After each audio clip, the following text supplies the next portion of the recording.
নমস্কার দর্শক বন্ধুরা, রেপ স্পোর্টস বাংলার পর্দায় আপনাদের সকলকে আর একবার স্বাগত। 12টার বৈঠক শোতে আরো একবার স্বাগত আপনাদের সকলকে। এবং এই সপ্তাহে অনেক কিছু ঘটে গেছে ওয়ার্ল্ড ফুটবলে, বিশ্ব ফুটবলে, এবং অবশ্যই এরপরে কয়েকটা ইম্পর্টেন্ট ম্যাচেসও রয়েছে। অবশ্যই আমাদের চোখ থাকবে প্রিমিয়ার লিগে, কারণ ম্যানচেস্টার সিটি এবং আর্সেনাল, যেখানে এক মাস আগে টাইটেল রেসে একটা বড় একটা গ্যাপ ছিল, সেই গ্যাপ কিন্তু এখন পুরো ক্লোজ হয়ে গেছে এবং ম্যানচেস্টার সিটি আর্সেনাল দুটো দলই কিন্তু বেশ ভালো মতো দৌড়ে রয়েছে। সুতরাং তাদেরও আপকামিং ফিক্সচার্স গুলোতে আমাদের চোখ রাখতেই হবে। আজকে আমাদের 12টার বৈঠকে টু নিউ প্যানেলিস্ট সৌমিক দা এবং সোমনাথ জয়েন করছে। তো অবভিয়াসলি সৌমিক দার সাথেই আমি শুরু করবো প্রথমে, যেটা হচ্ছে একটা ড্রামাটিক ব্যাপার আর কি এই সপ্তাহে। মানে এমনও হতে পারে বিশ্ব ফুটবলে, সেটা হচ্ছে obviously regarding Iran and Italy. আমরা জানি ইটলি এবার তারা প্লে অফ থেকে ওয়ার্ল্ড কাপের জন্য কোয়ালিফাই করতে পারেনি, এবং এই মুহূর্তে আমরা জানি ইরান তারা বিশ্বকাপে তাদের জায়গা সিকিউর করে ফেললো এই মুহূর্তে because of Jio political tension. এখনো একটা ডাউট রয়েছে যে ইরান কি বিশ্বকাপ খেলতে যাবে কি যাবে না। আর এরই মধ্যে ডোনাল্ড ট্রাম্পের একজন এনভয় জাম্পোলি নামে, তিনি হঠাৎ করে একটা মন্তব্য করে বসেন, একটা কন্ট্রোভার্সিয়াল মন্তব্য, যে why not take Italy in place of Iran, এবং যা নিয়ে পুরো বিশ্বে কিন্তু এই মুহূর্তে ছড়িয়ে গেছে নানা রকম কন্ট্রোভার্সি। তো সেই নিয়ে সৌমিকদার কাছে যাবো। সৌমিকদা, ইউর থটস অন দিস।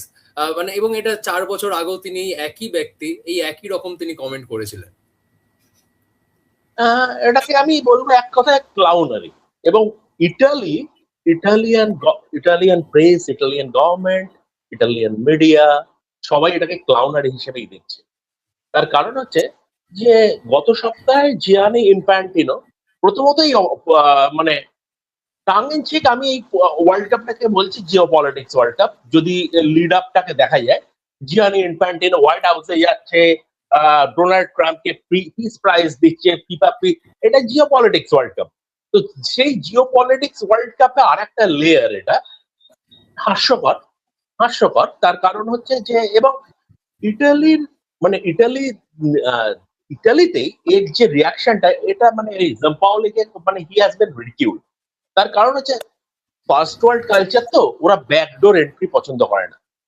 প্রথম কথা হচ্ছে যে আমরা যেটাতে কোয়ালিফাই করতে পারিনি, যেটাই আমাদের কোয়ালিফাই করার যোগ্যতা নেই, সেখানে আমরা যাব না। হ্যাঁ, এটা হচ্ছে ফার্স্ট ওয়ার্ল্ড মাইন্ডসেট, এটা ফার্স্ট ওয়ার্ল্ড মেন্টালিটি। এখানে ব্যাকডোর, জুগার্ড, এই ব্যাপারগুলো অনেক কম। সেকেন্ডলি জিয়ানি ইনফ্যান্টিনো গত সপ্তাহে একটা ইন্টারভিউতে উনি বলেছেন যে এখনো পর্যন্ত ইরানকে সরানোর কোনো রকম সম্ভাবনা নেই। ইরান আসছে।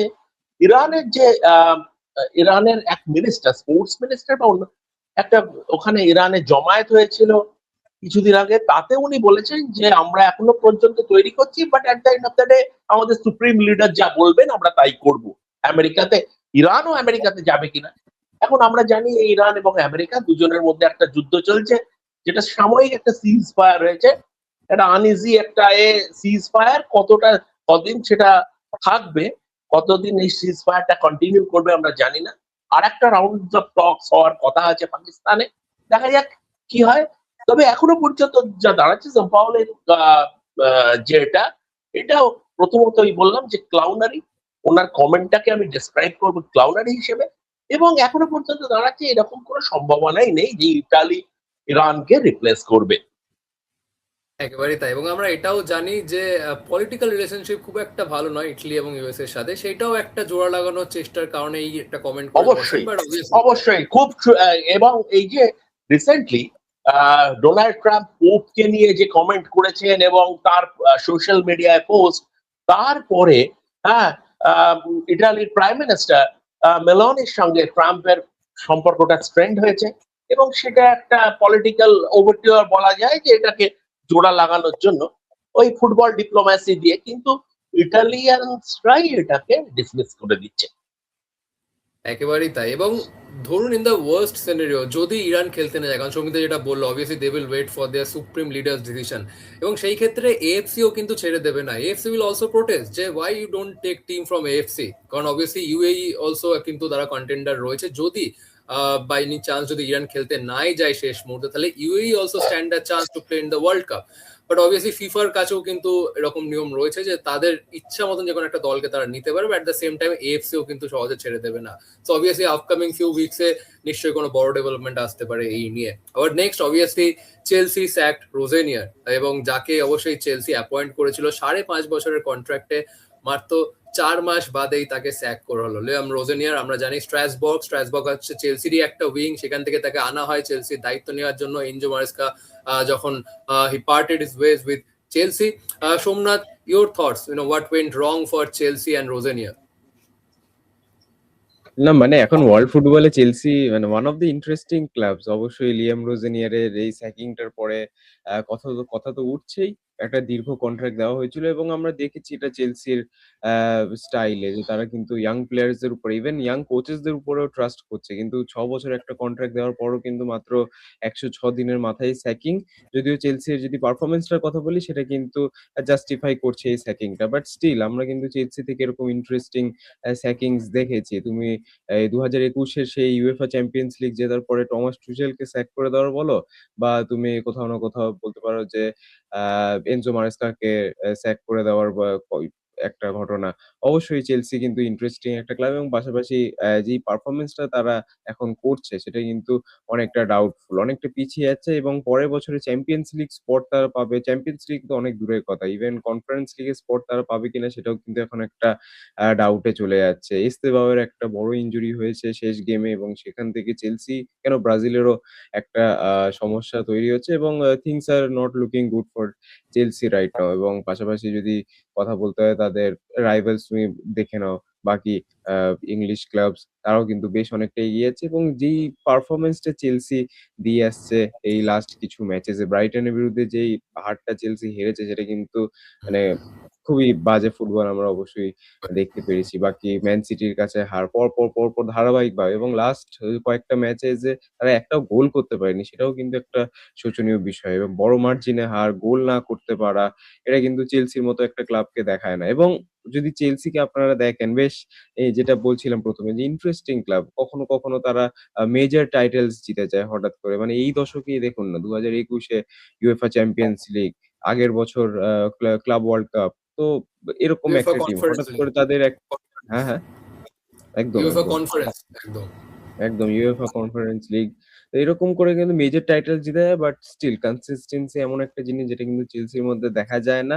অনেক ইয়াং প্লেয়ার্সদের উপর রিলাই করে, পুরো স্কোয়াডটা যদি আপনারা দেখেন প্রচুর ইয়াং প্লেয়ার্সরা আছে এবং এমন একটা কোচ দরকার যারা যে কিন্তু এসে এই একটা ইয়াং টিমকে আস্তে আস্তে একটা রোড ম্যাপ দেখাতে পারে এবং একটা বলতে পারেন দিশা দেখাতে পারে, একটা পথ ধরাতে পারে। তারপরেই কিন্তু চেলসি থেকে হয়তো আমরা আ একটা ভালো রেজাল্ট দেখতে পারি ম্যাচ বাই ম্যাচ ইয়ে করে। ইয়াং টিম, টাইম হয়তো একটুখানি লাগবে, বাট স্টিল এরকম যদি সাডেন আ স্যাকিং বা একটা ম্যানেজার নিয়ে এলো আবার স্যাক করে দিল, এরকম যদি চলতে থাকে, কারণ চেলসির ইতিহাস আছে কিন্তু ম্যানেজার স্যাক করার পর বেশি টাইম তাদের কাউকে খুব একটা বেশি টাইম দেওয়া হয় না। তাদের লেজেন্ড ইনফ্যাক্ট ফ্র্যাঙ্ক ল্যাম্পার্ডকে একটুখানি চান্স দেওয়া হয়েছিল, সেটাও কিন্তু বেশি দিন চলেনি। সো হ্যাঁ, একটা প্রবলেম তো চেলসির মধ্যে আছে, যত তাড়াতাড়ি সমাধান খোঁজা যায় তত তাড়াতাড়ি ভালো। Tomikda, what do you think will be the perfect replacement for Chelsea? আমি আমার মনে হয় যে এই কয়েকটা ম্যাচ রয়েছে হয়তো ইন্টারিম ম্যানেজার দিয়েই কাজ চালাবেন চেলসি, বাট নেক্সট সিজন আমরা যদি দেখি সেই যে ইউসিএল চ্যাম্পিয়ন করলো যে থমাস টুচেল, তারপর থেকে কিন্তু চেলসি ক্লাব ওয়ার্ল্ড কাপ ছাড়া এবং কনফারেন্স লিগ ছাড়া সেভাবে ধারাবাহিক পারফরমেন্স আমরা দেখছি না চেলসির থেকে। হোয়াট গোয়িং রং? এবং কি মনে হয় এই মুহূর্তে আমরা জানি কয়েকটা অপশন অবভিয়াসলি অ্যাভেলেবল রয়েছে, অনেক কোচ রয়েছে এই মুহূর্তে হাই প্রোফাইল, বাট কে হলে এই চেলসিকে আমরা আবার সেই সেটেল চেলসিকে দেখতে পারি? প্রবলেমটা অনেক ডিপার চেলসিতে, রাহুল। মানে এটা ওই জাস্ট একটা ম্যানেজারিয়াল অ্যাপয়েন্টমেন্ট দিয়ে এটাকে সলভ করা যাবে না। প্রথমত হচ্ছে চেলসির ওনারশিপ স্ট্রাকচারটা আমাদের দেখতে হবে। টড বয়েলি আর একবালির হাতে মেজরিটি স্টেকস আছে। এবার ডিসিশন মেকার এবালি, এই দুজন principal owners not always they are on the same page. This is the biggest problem. তারপরে চেলসি যখন লিয়াম রোজেনিয়াকে স্যাক করলো, ওদের যে স্টেটমেন্টটা এলো, it is a period of self reflection. তার মানে সেলফ রিফ্লেকশন এতদিন করেনি, মানে অনেকদিন বাদে এদের রিয়েলাইজেশন হয়েছে। কারণ যে ভাবে যে জিনিসটা চলছে, এটা অ্যাবসলিউট বাফুনারি ক্লাবে। মানে আমি শুধু মাত্র ম্যানেজারিয়াল অ্যাপয়েন্টমেন্টস নয়, যেভাবে প্লেয়ার সাইন করানো হচ্ছে, 10 বছরের কন্ট্রাক্ট, 8 বছরের কন্ট্রাক্ট, এটা ইনকার্সিনেশন। এরকম ভাবে কন্ট্রাক্ট হয় নাকি? তো সেটা হচ্ছে ফাইন্যান্সিয়াল প্লেয়ার ফেয়ার প্লে যে রুলটাকে, সেটাকে টু গেট অ্যারাউন্ড দ্যাট। সেরকম Chelsea has always been a stacking club. একটা চেলসি, ম্যানচেস্টার সিটি, এই সমস্ত ক্লাবগুলো ম্যানুফ্যাকচার ক্লাব। এদের এদের মানে ওই লেগাসিটা নেই, এটা আমাদের মাথায় রাখতে হবে। লিভারপুল, আর্সেনাল, ম্যানচেস্টার ইউনাইটেড বা নটিংহ্যাম ফরেস্ট, এদের যে লেগাসিটা আছে, Chelsea, Manchester city, Roman Abramovich চেলসির ওনারশিপ নেওয়ার আগে পর্যন্ত চেলসি ভালো ক্লাব ছিল, কিন্তু চেলসি মানে টপ টিয়ারে মানে টপ টেবিলে ছিল না। হ্যাঁ, তার আগেও জিয়ান ফ্রাঙ্কো জোলার মতো প্লেয়ার চেলসিতে খেলেছেন, মার্সেল দেসাই মতো প্লেয়ার চেলসিতে খেলেছেন, কিন্তু টপ টিয়ার, টপ টেবিল যাকে বলে সেটা ছিল না। রোমান আব্রামোভিচের ট্রেন্ড সেটটাও কিন্তু স্যাকিং ক্লাব চিরকালই। জোসে মরিনিওকে আনার পরে, জোসে মরিনিও ওই সাকসেস দেওয়ার পরে একটা সিজন খারাপ, জোসে মরিনিও সিনেমা দেখতে গিয়েছিলেন, সেখানে টেক্সট মেসেজ আসে যে আপনি স্যাক্ট। তো সে তারপরে কার্লো অ্যানসেলটি ডাবল করার পরে, মানে এর আগেও কিন্তু সেই মডেলটা, রোমান আব্রামোভিচের মডেলটা চেলসির জন্য খুব অ্যাপ্রোপ্রিয়েট ছিল বা সাকসেসফুল ছিল, কারণ ম্যানেজারিয়াল অ্যাপয়েন্টমেন্টস গুলো খুব ভালো ছিল। সেই সময় যদি ইন্টারিম ম্যানেজারও, চেলসি ইন্টারিম ম্যানেজার করেছে রবার্টো ডি ম্যাটিও চেলসিকে চ্যাম্পিয়ন্স লিগ জিতিয়েছে ইন্টারিম ম্যানেজার। আমি ভুলে যাচ্ছি, আব্রাহাম গ্রান্ট চেলসিকে এতে নিয়ে গেছে, চ্যাম্পিয়ন্স লিগ ফাইনালে নিয়ে গিয়ে ম্যানচেস্টার ইউনাইটেডের কাছে পেনাল্টি শুটআউটে হেরে গেছে। গুস হিডিং, এই ধরনের ইন্টারিম ম্যানেজার এবং ম্যানেজারিয়াল জায়ান্টস অ্যানসেলটি, মরিনিও, অ্যান্টোনিও কন্টে নিয়োগ করতো। এখন যেটা হচ্ছে কি, লিয়াম রোজানিয়ার, মানে কেন এই সমস্ত রুবেন অ্যামোরিম, লিয়াম রোজানিয়ার এই সমস্ত ফ্যান্সি আইডিয়াস নিয়ে তারা আসে প্রিমিয়ার লিগে? Premier league is a different ball game. এখানে ওই সমস্ত ফ্যান্সি আইডিয়াস চলবে না। It separates the men from the boys. এটা পর্তুগিজ লিগ নয়, এটা ডাচ লিগ নয়, এটা বুন্দেসলিগা নয়, এমনকি এটা লা লিগাও নয়। লা লিগাতে তিনখানা টিম, বেসিক্যালি দুটো টিম টাইটেল ফাইট করে, বুন্দেসলিগায় একটা টিমই চ্যাম্পিয়ন হয়। এখানে কিন্তু এই জিনিস চলবে না। এখানে যে কোনো দিন একদম বটম প্লেস টিমটা টপ টিমটাকে হারিয়ে দিতে পারে। তো সেদিক থেকে দেখতে গেলে এখানে ওসব চলবে না। আগামী দিনে কোচিং অ্যাপয়েন্টমেন্ট চেলসির উচিত কোনো প্রিমিয়ার লিগ প্রোভেন ম্যানেজার, এই সমস্ত মারেস্কাকে স্যাক করাটা বিরাট ভুল, but that has been the trend set, কিছু তো করার নেই। এরপরে যদি হয়, ইরালোয়া আছে, ইরালোয়া অসম্ভব ভালো কাজ করেছে বোর্নমাউথে, অলিভার গ্লাসনার আছে, এদের মধ্যে কিন্তু চেলসি চিরকালেরই একটা সমস্যা হচ্ছে প্লেয়ার পাওয়ার। চেলসি প্লেয়ার পাওয়ারকে খুব সাপোর্ট করে, যেন চিরকালের জন টেরিদের আমল থেকে এই জিনিসটা তৈরি হয়েছে চেলসি। ম্যানচেস্টার ইউনাইটেড যতদিন স্যার অ্যালেক্স ফার্গুসন ছিলেন, সব থেকে বড় স্টারটাও তার নিচে থাকতো, কথা বলতে পারতো না, মানে মাই ওয়ে আর হাইওয়ে। এড উডওয়ার্ডের আমলে সেই প্লেয়ার পাওয়ারটা এসে ম্যানচেস্টার ইউনাইটেডের অবস্থাটা কি করেছে আমরা দেখেছি। তারপরে কালচারাল রিসেটটা গত 2 বছর ধরে শুরু হয়েছে, এবং আমরা দেখেছি জেডন স্যানচো, আলেহান্দ্রো গার্নাচোর মতো ট্রাবল মেকার্সদের, মার্কাস রাশফোর্ডদের সরিয়ে দেওয়া হয়েছে, এবং একটা কোর্স কারেকশনের চেষ্টা হচ্ছে। সাকসেসফুল হবে কিনা জানি না, কারণ মানে গ্লেজদার্সদের মতো এই জিম র্যাটক্লিফের উপরে আমার কোনো ভরসা নেই, কিন্তু সাকসেসফুল হবে কিনা জানি না। কিন্তু একটা চেষ্টা শুরু হয়েছে, দেখা যাক কি হয়। চেলসির এই প্লেয়ার পাওয়ারটা, এনজো মারেস্কা মাঝখানে টিমের ক্যাপ্টেন বলে দিল যে আমি রিয়াল মাদ্রিদ অনেক ভালো টিম, আমি রিয়াল মাদ্রিদের কথা ভাবছি। এই ধরনের কথা যদি অ্যালেক্স ফার্গুসনের আমলে হতো, মানে অ্যালেক্স ফার্গুসন যে ম্যানচেস্টার ইউনাইটেডের ম্যানেজার, এরকম যদি কোনো ম্যানেজার থাকতেন, এনজো ফার্নান্ডেজ জীবনে আর কোনোদিন ক্লাবের হয়ে খেলতো, তার সেদিনই ওকে ট্রান্সফার এটা দেওয়া হতো। কিন্তু এইভাবে চলছে। ডিয়াগো সিমিওনে আমি জানি না ছাড়বে কিনা। বাইরে থেকে যদি আনতে হয় তাহলে ডিয়াগো সিমিওনের মতো লেভেলের কোন কোচ আন। আর যদি না হয় মানে যদি চেলসিকে বাইরে থেকে আনতে হয়, তাহলে রোজেনিয়ার ফোজেনিয়ার আনলে হবে না। মানে rabbit caught in the headlights, জানেই না কি করতে হয় এতে প্রিমিয়ার লিগে কি করতে হয়। ওইসব ফ্যান্সি আইডিয়া, যে আমরা র্যামোরিনকে দেখেছি ব্যাক থ্রি, কবে মানে এতটাই ক্লুলেস যে মরশুমের অর্ধেকটা কোবে ম্যানো খেলেইনি। কোবে ম্যানো যে কি ধরনের ট্যালেন্ট আমরা এখন দেখতে পাচ্ছি। ব্রুনো ফার্নান্ডেস সিজনের অর্ধেকটা ডিপ লাইন মিডফিল্ডার খেলেছে, এদের কোনো ধারণাই নেই। এরা বড় বড় কথা বলে, ফ্যান্সি আইডিয়াস নিয়ে আসে, এদের কোনো প্র্যাকটিক্যাল ধারণাই নেই, এরা চলে না। ঠিক সেই রকম হয় যদি বাইরের থেকে আনতে হয় ডিয়াগো সেমিয়ানের মতো কাউকে আনো, নয়তো প্রিমিয়ার লিগ প্রোভেন কোনো ম্যানেজার অলিভার গ্লাসনার বা এরালোয়ার মতো কোনো ম্যানেজারকে অ্যাপয়েন্ট করে, এবং তাকে কমপ্লিট কন্ট্রোল দাও ড্রেসিং রুমে, না হলে কিচ্ছু হবে না। একদম, এবং লং রোপ দাও। আই থিঙ্ক দ্যাট উইল হ্যাঁ, বি আ কি ফর চেলসি।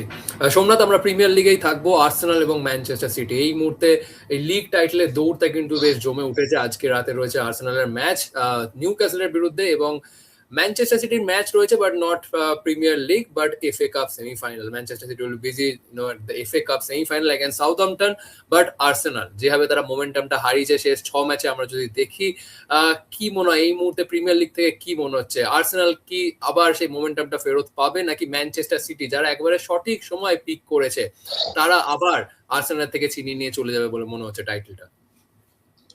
না, একেবারেই মানে জমে উঠেছে, মানে রীতিমতো জমে উঠেছে। দুটো টিমই ম্যানচেস্টার সিটি এবং আর্সেনাল দুজনেই ৩৩টা ম্যাচ খেলেছে। দুজনেই ২১টা ম্যাচ জিতেছে, ৭টা ম্যাচ ড্র করেছে, ৫টা ম্যাচ হেরেছে। মানে আপনারা ডেটাটাই দেখতে পাচ্ছেন যে কতটা ক্লোজ। ইনফ্যাক্ট ম্যানচেস্টার সিটি ৩টে গোল বেশি করেছে, আর্সেনাল ৩টে গোল কম খেয়েছে। মানে গোল ডিফারেন্সেও কিন্তু তারা একদম সমানে, সমানে আছে। ৩৩ দুজনেরই +৩৩ এর গোল ডিফারেন্স। ও ডাউন দ্য ওয়ায়ার যাবে এই কম্পিটিশন। এবং দুটো টিমের যদি আ কিছু পজিটিভস, কিছু নেগেটিভস বলি, তাহলে অবশ্যই আর্সেনালের যে এই পরের কয়েকটা ম্যাচেস আছে সেগুলো কিন্তু প্রিমিয়ার লিগ যদি দেখেন, যদিও premier league most competitive league in the world, a top 10 যে টিমস আছে তাদের মধ্যে কিন্তু খেলাগুলো নেই। বোর্নমাউথ বলুন, আ এ এদের এগেইনস্ট এ কিন্তু খেলা নেই।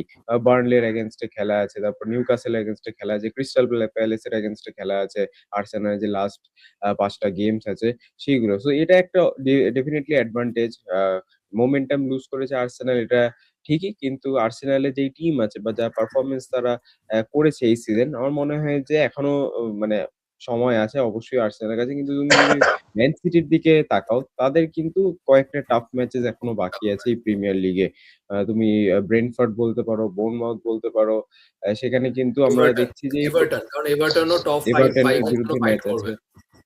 একদমই। এবং যে লাস্ট ৫ টা ম্যাচ আছে সেখানে কিন্তু মোটামুটি একটা ম্যাচ ছাড়া বাকি ৪ টে ম্যাচ এই টপ 10 টিমস এর এগেইনস্ট এ কিন্তু প্রিমিয়ার লিগের টপ 10 টিমস এর এগেইনস্ট এ ম্যাচ। সো আমরা জানি যে এই যা কম্পিটিশন ইপিএল এর, আ হারার কিন্তু অবশ্যই চান্স আছে এবং সেই ১০ টা টিমের মধ্যে কিন্তু যে যাকে যেকোনো দিন হারিয়ে দিতে পারে। সো আ ইন্টারেস্টিং হবে। বাট ম্যানচেস্টার সিটির দিকে কিন্তু একটা জিনিস অবশ্যই পজিটিভ, সেটা হচ্ছে তাদের এই কনসিস্টেন্সি টা। পিছন থেকে এসে লিগটা নিয়ে বেরিয়ে যাওয়া, একদম শেষ মুহূর্তে কামড় বসানো এবং মানে অশ্বমেধের ঘোড়ার মতো কিন্তু দৌড়ানো, এবং লাস্ট একদম শেষের দিকে তারা কোনো দিকে তাকায় না। ম্যাচের পর ম্যাচ কিন্তু বের করেছে এর আগেও পেপ গুয়ার্দিওলার ম্যানচেস্টার সিটি। তুমি মানে এর থেকেও ফিয়ার্স কম্পিটিশন ছিল। তুমি যদি সেই সিজনটার কথা বলো যেখানে লিভারপুলকে মাত্র ১ পয়েন্টে বিট করে তারা আ ইপিএল তুলেছিল, সেটা তো আরো বেশি কম্পিটিটিভ সিজন ছিল। বাট হ্যাঁ, এই সিজন অবশ্যই আরেকটা চান্স হয়েছে এবং এই চান্সটা আর্সেনালই করে দিয়েছে ম্যানচেস্টার সিটিকে। যদি আর্সেনাল তাদের এই যে বিগত ৬ টা ম্যাচের মধ্যে যদি আ মেক্সিমাম মেজরিটি ম্যাচেস তারা যদি জিততে পারত, তাহলে হয়তো আমরা আজকে এই আলোচনাটাও করতাম না যে ম্যানচেস্টার সিটি নাকি আর্সেনাল। সো কোথাও না কোথাও যখন চান্স বানিয়ে দিয়েছে ম্যানচেস্টার সিটি, এবং পেপ গার্দিওলা কিন্তু এটা ছাড়বে না, এবং আর্সেনালকেও কিন্তু বিগত যে ৬ টা ম্যাচে যা হয়েছে এগুলোকে ভুলে যেতে হবে। কারণ এখনো লিগের জেতার অনেক কিছু আছে অবশ্যই, এবং তাদের হাতে আছে। লাস্ট ৫ টা ম্যাচ খুব একটা টাফ হওয়ার কথা না, বাট ইংলিশ প্রিমিয়ার লিগ তুই বলতে পারো না। বাট স্টিল যা টিম আছে একটু যদি মাথা ঠান্ডা রেখে খেলতে পারে, আমার মনে হয় আর্সেনালের চান্স অবশ্যই আছে। এবং যে নেক্সট ম্যাচটা তাদের, সেখানেও কিন্তু নিউক্যাসলের এগেইনস্ট এ একটা টার্নিং পয়েন্ট হতে পারে। একটা বড় জয় হয়তো কনফিডেন্স আনতে পারে। এবং যদি ম্যানচেস্টার সিটির আমরা কথা বলি, তাহলে অবশ্যই এভারটনের বিরুদ্ধে তারা খেলবে মে মাসের ১ম সপ্তাহে ৫ তারিখ ইনফেক্ট। কিন্তু তার আগে এফএ কাপ আছে। এফএ কাপে আলাদা করে কিছু বলার নেই। সাউথহ্যাম্পটনের বিরুদ্ধে খেলতে নামবে চ্যাম্পিয়নশিপের ক্লাব সাউথহ্যাম্পটন। আহ, আলাদা করে অবশ্যই কিছু বলার নেই এবং ম্যানচেস্টার সিটি যেরকম একটা উইনিং ফর্মে চলছে, প্রত্যেকটা ম্যাচ তারা জিতছে। তো অবশ্যই ফাইনালিস্ট হিসেবে ম্যানচেস্টার সিটি ফেভারিট। অপরদিকে আরেকটা সেমিফাইনালে আই থিঙ্ক দুটো টিমের জন্য চ্যালেঞ্জটা বেশ ট্রিকি, কারণ ম্যানচেস্টার সিটির জন্য আমরা দেখি ম্যানচেস্টার সিটি এর আগে কয়েকটা সিজনে যখন টাইটেলের দৌড়ে ছিল এরকম ভালো মতন, তখন যে স্কোয়াড ছিল তখন এই যে এত ইনজুরি প্রবলেম ছিল না, তো তখন অবভিয়াসলি দেওয়ার তারা বেশ মোমেন্টামটা আই থিঙ্ক বজায় রেখেছিল ঠিক, বাট এই বছর এটাই দেখার এত ইনজুরি প্রবলেম প্লাস এই যে ইয়াং প্লেয়ার আমাদেরকে প্রমোট করা হয়েছে টিমে, তারা কি এই টেন্স সিচুয়েশনটাতে জ্বলে উঠতে পারবে সেটা আই থিঙ্ক অনেকটা ডিফাইন করবে ম্যান সিটি সত্যি শেষ মুহূর্তে রাহুল, আমি একটা টাইটেলটা ছোট্ট ছোট্ট কথা বলবো। সেটা হচ্ছে যে যখন আর্সেনাল পরপর ম্যাচ জিতছিল, ওরকম মানে একটা উইনিং স্প্রিতে যাচ্ছিল, তখন আমি বলছিলাম যে মার্চ এবং এপ্রিলে এসে আর্সেনাল মেল্টডাউনটা হবে, আর্সেনাল মেল্টডাউনটা হবে। তার কারণ আমি এখনো পর্যন্ত বিশ্বাস করি, এবং যতক্ষণ না মিকেল আর্টেটা আমাকে ভুল প্রমাণ করছে আমি এটা বিশ্বাস করেই যাব, যে মিকেল আর্টেটা ম্যানেজার আর কাই হাভার্টজ সেন্ট্রাল স্ট্রাইকার, এই নিয়ে প্রিমিয়ার লিগ জেতা যায় না। যে ম্যানেজারের কোনো প্ল্যান বি নেই, হ্যাঁ, শুধু শুধু সেট পিস আর লম্বা থ্রো, প্রিমিয়ার লিগ জিততে গেলে ম্যানেজারের একটা এক্সপেক্টার থাকতে হয়। পেপ গুয়ার্ডিওলা, আমি স্যার অ্যালেক্সের কথা ছেড়েই দিচ্ছি, অন্য league, Pep Guardiola, Jose Mourinho, Jurgen Klopp, যারা প্রিমিয়ার লিগ জিতেছে, সে একটা এক্সপেক্টার থাকে। ওই এ এসে লম্বা সেন্টার হবে, সে লম্বা থ্রো করবে আর সেট পিস, এই দিয়ে জেতা যায় না। আর আর্সেনাল যদি এই সিজনটা জিততে না পারে, এখনো যদি আমরা টাইটেল রানিং দেখি, যেটা সোমনাথ বললো, ইজিয়ার ফিক্সচার কিন্তু আর্সেনালের কম্পেয়ার টু ম্যানচেস্টার সিটি। কিন্তু এই সিজনটা যদি আর্সেনাল টাইটেল না জিততে পারে, সেটা হবে the mother of all jokes in the history of sport, not only history of football, in the history of sport, including the ancient Olympics. এত বড় চোখ পৃথিবীর ইতিহাসে কোনোদিন কোনো স্পোর্টে দেখা যায়নি। এবং এই সিজন জিততে না পারলে অন দ্য মানে টানেলে মিকেল আর্টেটাকে স্যাক করা উচিত। একেবারেই তাই, বাট আর্সেনালের জন্য আরেকটা ট্রিকি, সেটা হচ্ছে তাদের ইউসিএল চ্যালেঞ্জটাও রয়েছে। ইউসিএল সেমিফাইনাল, তো অবভিয়াসলি প্লেয়ারদের ওয়ার্কলোড ম্যানেজমেন্টে কিভাবে ম্যানেজ করে না সেটাও একটা দেখার বিষয়। But at the same time Manchester United এবং টটেনহাম হটস্পার নিয়ে যদি আমরা কথা বলি, দুটো টিমের ছবিটা একেবারে contrasting. Manchester United very much settled to secure their spot in the UCL next season.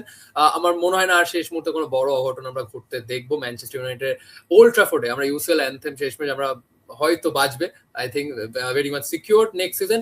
But Tottenham Hotspur এই মুহূর্তে তাদের যে সিনারিও, লাস্ট পাঁচটা ম্যাচই কিন্তু জিততে হবে টটেনহামকে, কারণ নটিংহাম ফরেস্ট তারা একটা দুর্দান্ত জয় ছিনিয়ে নিয়েছে গতকাল, এবং সেই জয়ের কারণে তারা কিন্তু বেশ অনেকটাই সেফ রিলিগেশন জোন থেকে, এবং সেখান থেকে কিন্তু বেশ বলতে গেলে একটা খুবই কনসার্নিং সিচুয়েশনে কিন্তু এই মুহূর্তে টটেনহাম হটস্পার। শেষ পাঁচটা ম্যাচের মধ্যে থেকে অ্যাটলিস্ট 4টে যদি না জিততে পারে, তাহলে টটেনহামের সেই স্টেডিয়ামে নেক্সট সিজন তাদেরকে কিন্তু সেকেন্ড টায়ারে খেলতে হবে।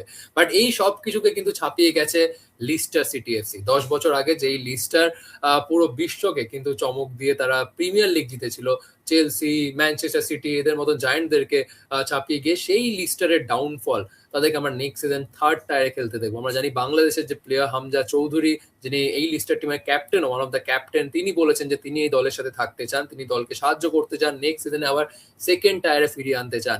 সৌমিকদার কাছে যাবো এটা নিয়ে, তারপর আমি সোমনাথের কাছে আসবো। সৌমিকদা, what went wrong for Leicester? আমরা যদি দেখি, এটা কি এই অ্যালার্মিং সিচুয়েশনটা অনেক আগে থেকেই দেখা গেছিল লিস্টারে? ওনারশিপ ইস্যু আর লেস্টার কিন্তু is not a case in isolation. মানে আমরা যদি দেখি এরকম Blackburn rovers, former premier league champions, তারপরে ব্ল্যাকবার্ন রোভার্স কোথায়, মানে ওনারশিপ, পোর্টসমাউথের ক্ষেত্রেও আমরা একই জিনিস দেখেছি এর আগে। তো এটা ওনারশিপের মানে ব্যাপারটা হচ্ছে যে ওনারশিপটা একটা সময় মনে হচ্ছিল যে মডেল ওনারশিপ লেস্টার সিটির, সেটা কোনো কারণে কিছু একটা প্রবলেমে এটা হয়েছে। এবং ইংলিশ ফুটবলটা এত কম্পিটিটিভ না, একটু স্লিপ আপ হলে এইরকম একটা ফ্রি ফলে চলে যেতে হয়। এটা ইংলিশ ফুটবলের মানে এত কম্পিটিটিভ। মানে আমাদের হয়তো মনে আছে গত সিজনে কভেন্ট্রি সিটি ম্যানচেস্টার ইউনাইটেড কে এফএ কাপের অলমোস্ট সেমিফাইনালে হারিয়ে দিচ্ছে, শেষ পর্যন্ত পেনাল্টি শুট আউটে। গত সিজনের কথা বলছি, টেন হাগ যখন কোচ ছিল, তখন ম্যানচেস্টার ইউনাইটেড যেতে। তো এদিক মানে এত কম্পিটিটিভ, একটু স্লিপ আপ, মানে এখন এই মডেলটা, ওনারশিপ মডেলটা নিয়ে ঠিক কোনটা, এখন আমরা মনে করছি যে এখন যা দেখে মনে হয় ব্রাইটনের যে মডেল, সেই মডেলটা যে কোনো মিড লেভেল ক্লাব বা মানে যারা একদম এলিট নয়, টপ 6 এর কথা বাদ দিয়ে, আচ্ছা এই যে টটনামের এই যে ওনারশিপ ক্রাইসিস, টটনামের কথা, টটনাম কোথায়? আজকে যদি টটনাম রেলিগেটেড হয়ে যায়, that would be bad for Premier League. এত বড় ক্লাব, সারা পৃথিবীতে ফ্যান ফলোইং রয়েছে, এত বড় ক্লাব যদি চলে যায়, রেনিং ইউরোপা লিগ চ্যাম্পিয়ন্স, তারা যদি সেকেন্ড টিয়ারে চলে যায়, তাহলে দ্যাট উড বি আনফরচুনেট। কিন্তু কি করা যাবে, এখানে স্লিপ আপের কোনো জায়গা নেই। টপ লেভেলে আমরা একদম এলিট যদি দেখি, ম্যানচেস্টার সিটির কথা আমি ধরছি না, ম্যানচেস্টার সিটি আবুধাবি ওনারশিপ, ওটা আমি ধরছি না। আমরা যদি লেগাসি ক্লাবস গুলোর কথা দেখি, তাহলে দেখবো লিভারপুল যেভাবে এই যে ফেনওয়ে গ্রুপের আন্ডারে লিভারপুলের যে এত কথা হচ্ছে, তারা কিন্তু আর্নে স্লটকে সরায়নি, এত কথা হচ্ছে। এবং মো সালার সঙ্গে আর্নে স্লটের যে ঝামেলাটা, তাতে কিন্তু তারা ম্যানেজারকেই ব্যাকিং করলো, এটাই হওয়া উচিত। এবং লিভারপুল কিন্তু একসময় মনে হচ্ছিল চ্যাম্পিয়ন্স লিগের জন্য কোয়ালিফাই করবে না, এখন মনে হচ্ছে করে যাওয়ার সমূহ সম্ভাবনা রয়েছে। তো সব মিলিয়ে ওনারশিপটা খুব মানে খুব ইম্পর্টেন্ট, রাহুল। একেবারেই তাই। এবং আমরা যদি একটু লা লিগায় চলে যাই, লা লিগায় সেখানেও কিন্তু এক কথায় রাহুল বলতে গেলে রাহুল আমি রেকর্ডিংটা চালিয়ে যা, আমি একটু নিচ্ছি, মানে আমার কতগুলো অ্যাসাইনমেন্ট আছে, 12টা একটা লাইভের আগে আমার একটা কপি নো লিখে দিতে প্রবলেম, হবে, নো প্রবলেম, সেই জন্য একদম আমি আজকের জন্য বিদায় জানাচ্ছি। Thank you Soumik da, last few minutes. Somnath, La Liga যাবো, বাট তার আগে একটা ছোট্ট আপডেট দিয়ে দেবো অবশ্যই রিয়াল মাদ্রিদকে নিয়ে। কারণ রিয়াল মাদ্রিদের যে ম্যাচটা ছিল বেনফিকার এগেনস্টে ইউসিএল এর, যে ইউসিএল এর যে ম্যাচ ছিল, সেখানে কিন্তু এই জিয়ান লুকা পেস্টিয়ানি তিনি একটা কিন্তু হোমোফোবিক কমেন্ট করেছিলেন ভিনিসিয়াসের এগেনস্টে, এবং তারপর রিয়াল মাদ্রিদ কিন্তু অ্যাপিলও করে এবং সেটাতে সাকসেসফুল হয় এবং সেই প্লেয়ারটিকে 6 ম্যাচের জন্য সাসপেন্ড করা হয়। ভিনিসিয়াস মাঠের মধ্যে প্রোটেস্ট জানিয়েছিল এবং ভিনিসিয়াসের সাথে জয়েন করেছিল বাকি প্লেয়াররাও, তারাও রেফারির কাছে প্রোটেস্ট করেছিল এবং তারপর অ্যাপিলে কিন্তু সাড়া পায় রিয়াল মাদ্রিদ, 6 ম্যাচ সাসপেন্ড করা হয় এই জিয়ান লুকাকে। But Somnath, what's going wrong with Real Madrid? আমরা যদি দেখি পরপর 2 বছর এরকম একটা তারকা খচিত দল, বাট তাও লা লিগা জিততে ব্যর্থ, ইউসিএল থেকেও কিন্তু আর্লি এক্সিট। কি হচ্ছে, হোয়াটস গোয়িং রং? আমরা জানি আরবিওলা তিনি কয়েকটা ম্যাচ ভালো খেলার পর রিয়াল মাদ্রিদ তারপর আবার শেষ 6 ম্যাচে আমরা যদি দেখি এই এপ্রিল মাসে মাত্র একটা জয় পেয়েছে টিমটা। না, অবশ্যই দেখো, রিয়েল মাদ্রিদ যখন তুমি কথা বলছো ওয়ান অফ দ্য ওয়ার্ল্ডের মোস্ট ডেকোরেটেড টিম, এবং বাকি লিগে যেরকমই খেলুক, চ্যাম্পিয়ন্স লিগটা আমরা জানি যে রিয়েল মাদ্রিদের প্লে গ্রাউন্ড, এবং লা লিগা ধরো একটা ভালো ফর্ম হচ্ছে না, বার্সেলোনা এগিয়ে যাচ্ছে, বাট যখনই চ্যাম্পিয়ন্স লিগ আসে যেন মনে হচ্ছে রিয়েল মাদ্রিদ জ্বলে ওঠে। যেরমই ফর্ম থাকুক, ম্যানচেস্টার সিটিকে হারিয়ে, বায়ার্ন মিউনিখকে হারিয়ে পরপর কোয়ার্টার ফাইনাল, সেমিফাইনাল জিতে জিতে কিন্তু আমরা দেখেছি এরকম ভাবে কিন্তু 15টা ইউসিএল ইতিমধ্যে রিয়াল মাদ্রিদ নিজেদের নামে করেছে, এবং একটা কথাই হয়ে গেছে যে ইউসিএল এ রিয়াল মাদ্রিদ একটা অন্যরকম খেলা খেলে, এবং ইউসিএল এ যখন রিয়াল মাদ্রিদ খেলে তখন কিন্তু তাদেরকে মানে সেকেন্ড লেগের আগে অব্দি বলা যায় না যে রিয়াল মাদ্রিদ হারবে কি হারবে না। বাট অবশ্যই এই সিজনটা রিয়াল মাদ্রিদের যদি সাকসেস এর কথা বলি, সেই দিক থেকে কিন্তু একদমই ধারে কাছে না। লা লিগাতে বার্সেলোনা অনেকটাই এগিয়ে গেছে। পাশাপাশি ইউসিএল এরও যদি কথা বলতে হয়, বায়ার্ন মিউনিখ, ভিনসেন্ট কম্পানির আন্ডারে বায়ার্ন মিউনিখ একটা অন্য বায়ার্ন মিউনিখ আমরা দেখছি অবশ্যই। সেখানে একটা হার হোম লেগে এবং অ্যাওয়ে লেগে দুটোতেই।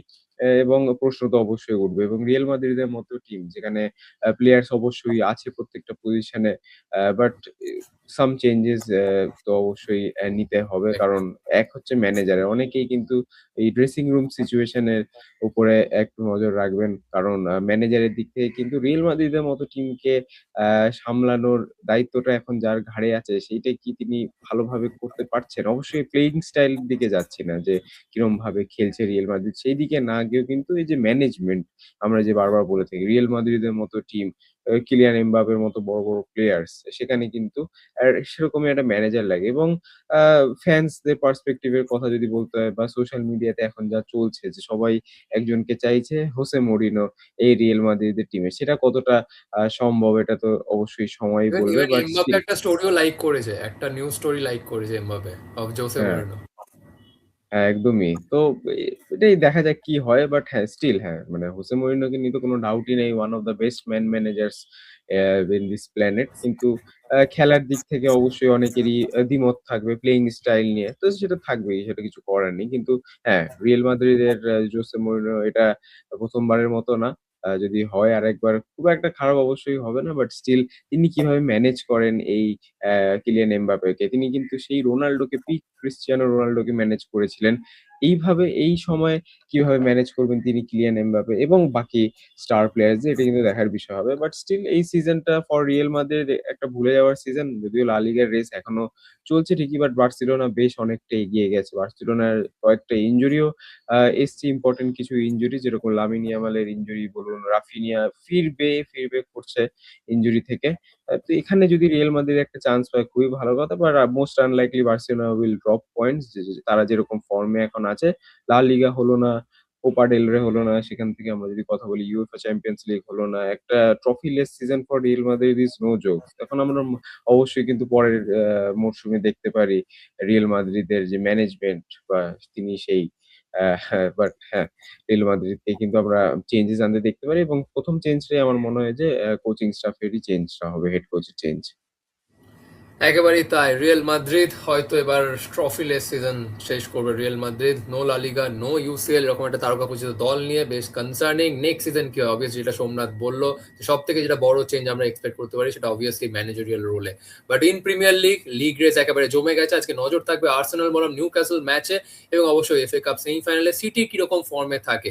পেপ গার্ডিওলা কি কোনো চেঞ্জেস করবে প্রথম একাদশে, প্রিমিয়ার লিগের কথা মাথায় রেখে, কারণ তারা কিন্তু বেশ ভালো মতন দৌড়ে রয়েছে টাইটেল রেসে। আসলে both Arsenal and City are in the race. তো একেবারে জমে গেছে প্রিমিয়ার লিগ। তো সবকিছু নিয়ে আলোচনা করলাম আজকের এই শোতে। আপনাদের কেমন লাগলো অবশ্যই জানান কমেন্ট সেকশনে এবং আবার আপনাদের সাথে দেখা হচ্ছে নেক্সট ১২টার বৈঠকে নেক্সট উইকে। যা যা ম্যাচেস হবে এই উইকেন্ডে, সপ্তাহ শেষ জুড়ে সবকিছু নিয়ে আমরা আলোচনা করব নেক্সট শোতে। তো আবার আপনাদের সকলের সাথে দেখা হচ্ছে পরবর্তী শোতে। আপাতত এখানে শেষ করলাম। অসংখ্য ধন্যবাদ দেখার জন্য। দেখা হচ্ছে নেক্সট শোতে।